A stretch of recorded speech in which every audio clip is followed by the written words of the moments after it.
Hello friends, હું છું Hardik Patel, icon engineering tuition ક્લાસીસની ચેનલમાં વિદ્યાર્થી મિત્રો આપનું સ્વાગત છે.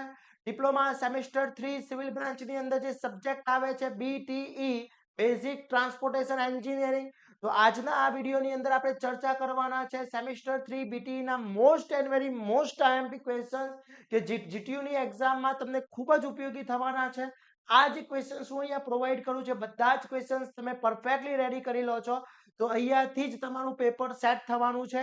આ જ ક્વેશ્ચન્સ તમારા આવવાના છે. તો વિદ્યાર્થી મિત્રો, ચેનલ ઉપર નવા હોય તો ચેનલને સબસ્ક્રાઇબ કરી દેશો, બેલ આઇકોન ઓન કરી દો જેથી નવા વિડીયો આવે તરત જ નોટિફિકેશન આવી જશે. હજી સુધી તમે સેમેસ્ટર 3 વોટ્સએપ ગ્રુપમાં જોઈન નથી થયા તો ફટાફટ જોઈન થઈ જશો, જેની લિંક બાયોમાં મૂકેલી છે, ત્યાંથી જોઈન થઈ શકો છો. જોડે જોડે વિદ્યાર્થી મિત્રો, સેમેસ્ટર 3 સિવિલ બ્રાન્ચનો જે કોર્સ છે એ દરેક સબ્જેક્ટના કોર્સ મૂકી દેવામાં આવેલા છે. એમાં વિથ વિડિયો લેક્ચર સાથે પ્લસ જે ક્વેશ્ચન બેંક છે, સુપર 30 ક્વેશ્ચન છે વિથ સોલ્યુશન, ગુજરાતી અને ઇંગ્લિશ બંને મીડિયમમાં અવેલેબલ છે. તો ફટાફટ કોર્સ પરચેસ કરીને તૈયારી સ્ટાર્ટ કરી લેશો. હવે સ્ટાર્ટ કરીએ BTE ના most and very most IMP questions કે જે આપણે GTU માં તૈયારી કરવા છે. 9.5 અપ SPI લાવો છે તો આટલા જ ક્વેશ્ચન્સ તમારે પરફેક્ટલી રેડી કરવાના છે, જેથી તમારા સારામાંથી સારા માર્ક્સ લાવી શકો છો. તો એની અંદર ફર્સ્ટ જે યુનિટ નંબર 1 છે એની અંદર વાત કરીએ તો ટ્રાન્સપોર્ટેશનની વિવિધ રીતો સમજાવવાની છે. વિવિધ રીતો તમારે અહીંયા સમજાવવાની છે. પછી રોડનું વર્ગીકરણ કરી અને વિસ્તારથી સમજાવવાનું છે. પછી સારા રોડની જરૂરિયાત જણાવવાની છે. ઓકે, પછી રોડના લાભ અથવા ફાયદાઓ જણાવવાના છે, એટલે એડવાન્ટેજીસ અને ડિસએડવાન્ટેજીસ તમારે બતાવવાના છે. એના પછી વાત કરીએ રેલવેનું મહત્વ શું છે, હર્બના વિવિધ ઘટકો આકૃતિ દોરી દર્શાવવામાં 7 માર્ક્સની અંદર ક્વેશ્ચન્સ પૂછી શકે છે. પછી એરપોર્ટનું વર્ગીકરણ સમજાવવાનું છે અને રાષ્ટ્રીય પ્રગતિના સંદર્ભમાં માર્ગ વિકાસની અગત્યતા સમજાવવાની છે. તો યુનિટ નંબર 1 ની અંદર વિદ્યાર્થી મિત્રો આટલા ક્વેશ્ચન્સ તમે રેડી કરી લો છો તો આખો યુનિટ નંબર 1 પરફેક્ટલી રેડી થઈ જશે. હવે યુનિટ નંબર 2 ની અંદર રોડ જીઓમેટ્રિક્સ એન્ડ ઇટ્સ કન્સ્ટ્રક્શનમાં વાત કરીએ તો રોડનો યોગ્ય આડછેદ દોરી તેના પર વિવિધ ભાગો દર્શાવવાના, દરેક ભાગનું કાર્ય સમજાવવાનું 7 માર્ક્સની અંદર ક્વેશ્ચન્સ પૂછી શકે છે. પછી કેમ્બર છે, ડિઝાઇન સ્પીડ છે, સુપર એલિવેશન છે, દ્રષ્ટિ અંતર છે, આ બધા ટર્મ્સ તમને વ્યાખ્યાઓ પૂછી શકે છે. મોસ્ટ આઈએમપી ક્વેશ્ચન્સ છે. પછી દ્રષ્ટિ અંતરને વ્યાખ્યાયિત કરો, રસ્તાના બાંધકામમાં તેના વિવિધ રૂપો અને અગત્યતાની ચર્ચા કરવાની છે, 4 માર્ક્સની અંદર પૂછી શકે છે. પછી નેક્સ્ટ સંક્રામી વળાંકનો ઉપયોગી શું છે, યુટિલાઇઝેશન ટ્રાન્સફર કર્વ શું છે એ તમને પૂછી શકે છે. વિદ્યાર્થી મિત્રો, અહીંયા જેટલા બી ક્વેશ્ચન્સ મેં આપ્યા છે બધા ક્વેશ્ચનના વિથ આન્સર આપણા કોર્સની અંદર છે, પ્લસ વિડિયો લેક્ચર બી છે, ગુજરાતી અને ઇંગ્લિશ બંનેમાં છે. તો વિદ્યાર્થી મિત્રો, એની લિંક બાયોમાં મૂકેલી છે, ત્યાંથી તમે તૈયાર કરવા માટે કોર્સ પરચેસ કરી શકો છો. એના પછી વાત કરવામાં આવે વિદ્યાર્થી મિત્રો તો નેક્સ્ટ જે ચેપ્ટર છે એ એની અંદર ઓવર ટ્રેકિંગ સાઇડ ડિસ્ટન્સ સમજાવવાનું છે. PIV પ્રક્રિયા શું છે, મોસ્ટ આઈએમપી છે. પછી નમ્ય ભાર સંબંધી અને દ્રષ્ટ ભાર સંબંધી વચ્ચેનો તફાવત પૂછી શકે છે. ઓકે, પછી રસ્તાની ફળ સંબંધીનું ટૂંક નોંધો સમજાવવાનો છે. પછી દ્રષ્ટિકરણની વ્યાખ્યા આપો અને સ્ટેબિલાઇઝેશનની રીત ગણાવી તે દરેક રીતે વિશિષ્ટ સંજોગોમાં વપરાય છે એ તમારે સમજાવવાનું પૂછી શકે છે.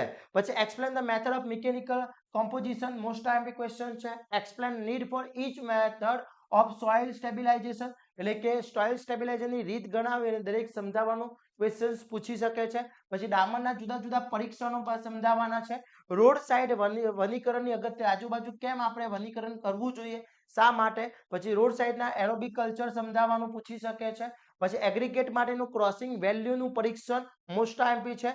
પછી briefly explain the various type of defect that aids fabrication flexible પ્રાઇવેટીમેન્ટ મોસ્ટ આઈએમપી ક્વેશ્ચન્સ છે. એના પછી એગ્રીગેટ પર કરવામાં આવતા વિવિધ પરીક્ષણોની યાદી બનાવો અને કોઈ એક સમજાવવાનું પૂછી શકે છે, એની એક્સપ્લેન કીધું છે. ઓકે, પછી ભાર સંબંધિત પસંદગી કરતી વખતે ધ્યાનમાં રાખવામાં આવતા મુદ્દાઓ કયા કયા છે એ તમને પૂછી શકે છે, મોસ્ટ આઈએમપી ક્વેશ્ચન્સ છે. ઓકે, યુનિટ નંબર 3 ની અંદર વાત કરવામાં આવે તો રસ્તાની જળ નિકાસની વ્યવસ્થા સમજાવો કે જે આપણે વોટર જે છે એ કઈ રીતના આપણે ડ્રેનેજ સિસ્ટમ છે, બસ મોસ્ટ આઈએમપી છે. હાઈવે ડ્રેનેજની અગત્યતા શું છે એ સમજાવવાનું પૂછી શકે છે. રસ્તાઓના નીચેના અંતર્ગત જળ નિકાસની રીતો સમજાવવાનું પૂછી શકે છે. પછી explain the method of draining underground છે, પછી રસ્તા ઉપરના પાણીના નિકાલની સારી પદ્ધતિની લાક્ષણિકતાઓ કેરેક્ટરિસ્ટિક શું છે, જે આપણે જળ નિકાસ છે એની કેરેક્ટરિસ્ટિક શું હોય છે એ સમજાવવાનું પૂછી શકે છે. પુલની જગ્યાની પસંદગીને અસર કરતા પરિબળોની યાદી બનાવવાની છે. એક્સલ અને પ્રી બોર્ડ અને ધોવાણ વિશે વ્યાખ્યાઓ આપવાનું પૂછી શકે છે.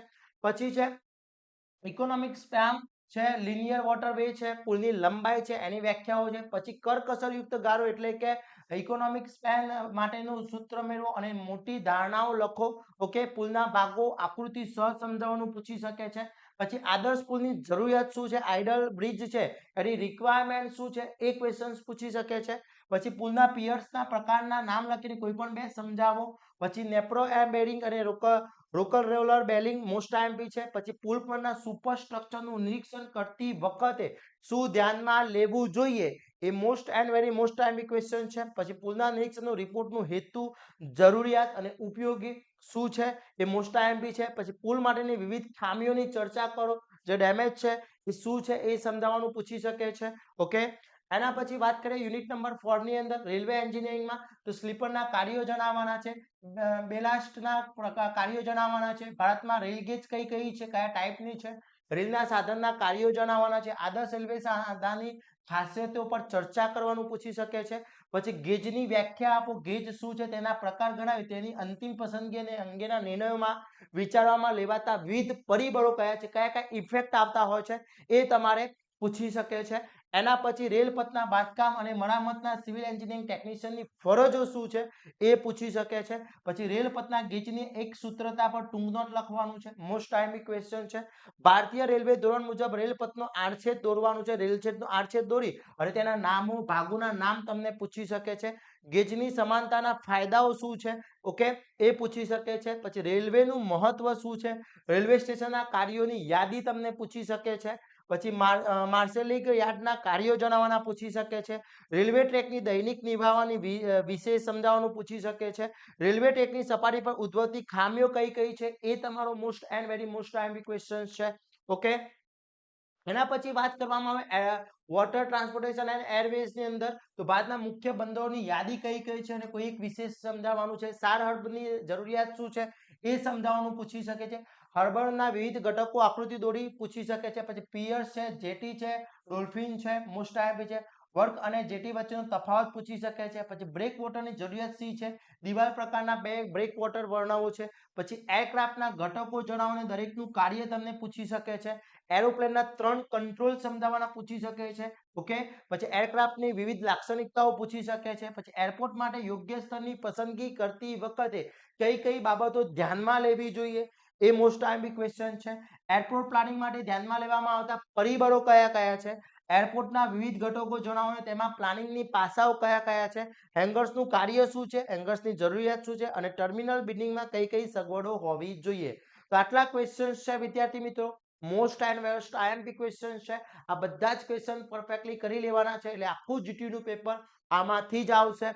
આના સુપર 30 ક્વેશ્ચન આપણા કોર્સની અંદર મૂકી દેવામાં આવ્યા છે વિથ આન્સર સાથે છે, ગુજરાતી અને ઇંગ્લિશ બંનેમાં છે. તો ફટાફટ કોર્સ પરચેસ કરીને તૈયારી સ્ટાર્ટ કરી લેશો. આ બધા જ ક્વેશ્ચનના વિથ આન્સર બી અવેલેબલ છે, યુનિટ વાઇઝ બધા જ યુનિટ સમજાવેલા છે, વિથ વિડિયો લેક્ચર સાથે છે. તો ફટાફટ વિદ્યાર્થી મિત્રો જોઈન કરી લેશો આઇકોન એન્જિનિયરિંગનો કોર્સ અને સારા માર્ક્સ મેળવી શકો છો. અને આ વિડીયોને તમારા ફ્રેન્ડ સર્કલ સુધી પહોંચાડી દેશો જેથી દરેક વિદ્યાર્થી મિત્રો આનો લાભ મેળવી શકે. અને આવા જ નવા વિડીયો સાથે નવા દિવસે મળીશું. ત્યાં સુધી વિદ્યાર્થી મિત્રો મને રજા આપશો. જય હિન્દ, જય ભારત.